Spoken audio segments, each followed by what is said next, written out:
Welcome to the most wonderful time of year when I tear myself apart from the inside for your entertainment. Making lists is hard, and there is none harder than the end of year best of list that is exclusively my own personal votes. But this is what I've always done. This is who I have always been, even before Toy Galaxy existed. I spend hours arguing with myself about what figures are better and on what merits. Is price a more important factor than scale? Are accessories more important than likeness? Is a jetpack essential to success, or can you get away with being glow in the dark? What is the conversion rate for articulated wings to interchangeable heads? Just moments ago, I ran out of time to consider any other options for figures that I purchased that were released this year in 2018. Time to commit and go ahead with the rankings as currently constituted, confident in the knowledge that I have overthought it to a new level of absurdity, and knowing that no matter what, I will be irrationally uncertain about the results regardless of the order I put them in. Hi, I'm Dan Larson, and this is my 10 best action figures of 2018.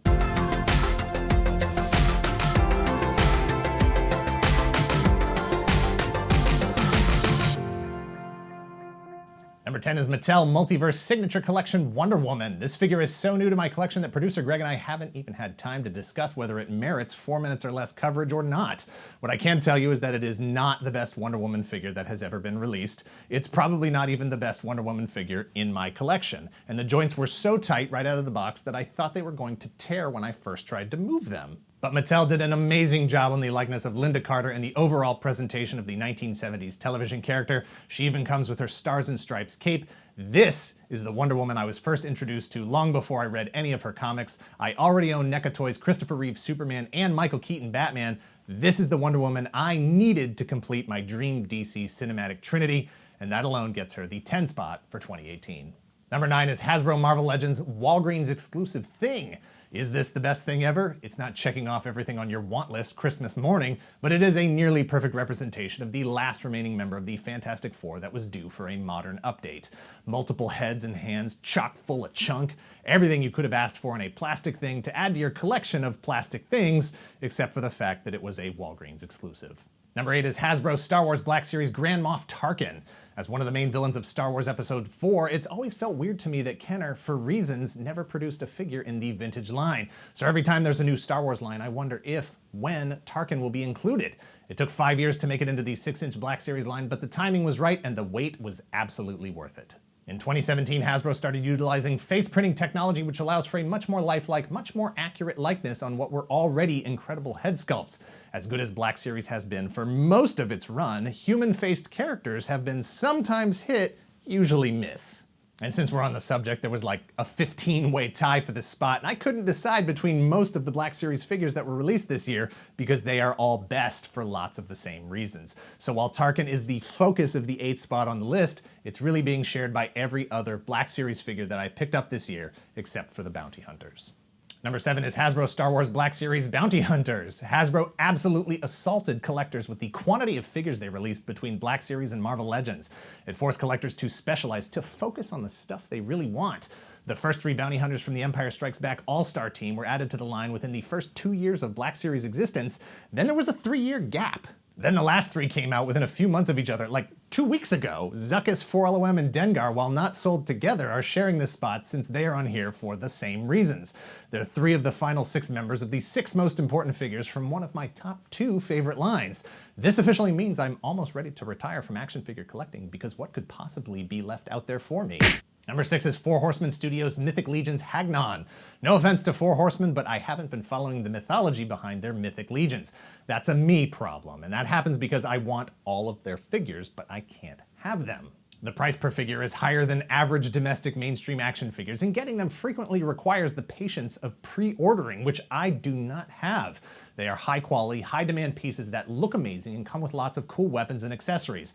4 Horsemen are doing things that no one else is doing, and doing it well. But I collect a lot of stuff, probably too much, and the idea of saving all my money for a single line of figures just isn't happening. That said, Hagnon is a figure that I would have bought from whatever line it was in, at whatever price, that's not true, even if I had to travel the world over to find it. A translucent figure that is also glow-in-the-dark, wearing medieval-style armor with interchangeable heads, one of which is a skull with an articulated mouth. It's like I died and went to action figure heaven. Number 5 is Hasbro Marvel Legends Black Knight.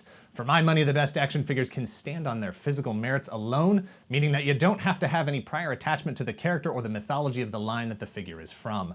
Black Knight rolls out with chainmail armor, a cape, a black sword, and 3 interchangeable helmet heads, one of which has black bat wings, and that, folks, is how you sell Dan Larson an action figure.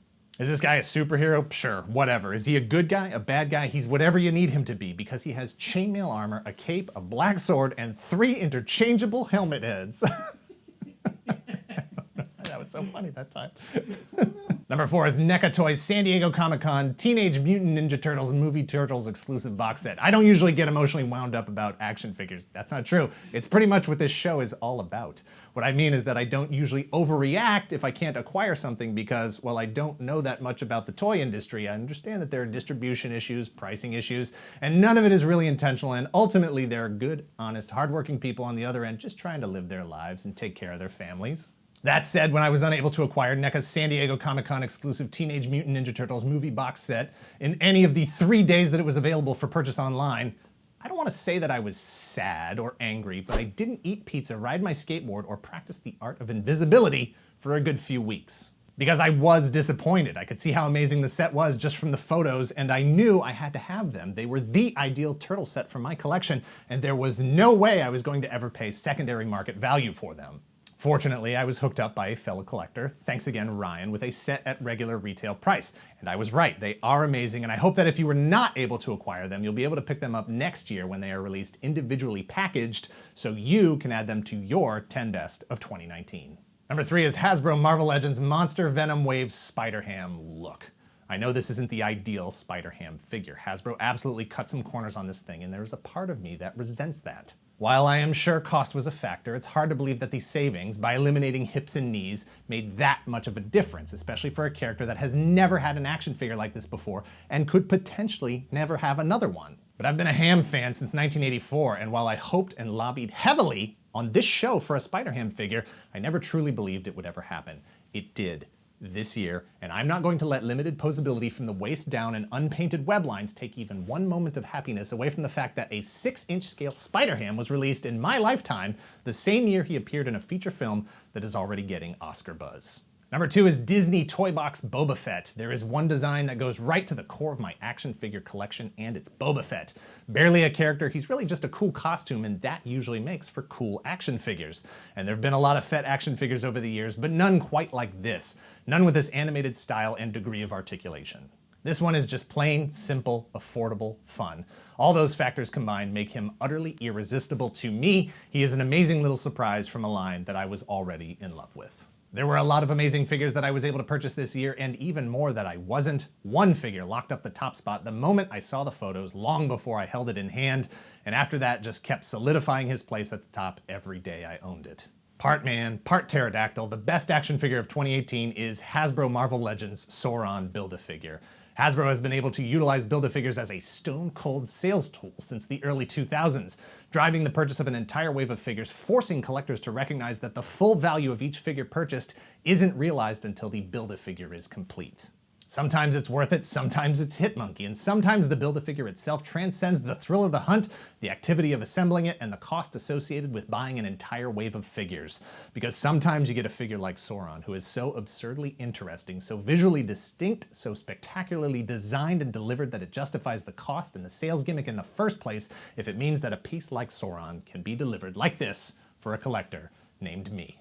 That's my 10 best action figures of 2018. Thank goodness I only have to make this list once a year. Anything more would break my brain in half. I barely survived this one, and it never gets easier. Thanks for spending time with us this year. Thanks for watching our videos. Please hit subscribe if you're not already a subscriber. Share this video with your friends and fellow collectors. If you're in the position to help the channel grow, please visit our Patreon at patreon.com/toygalaxy and let us know in the comments down below what your absolute indispensable #1 figure was. The one thing that will forever mark 2018 as the year you got that thing. Cut.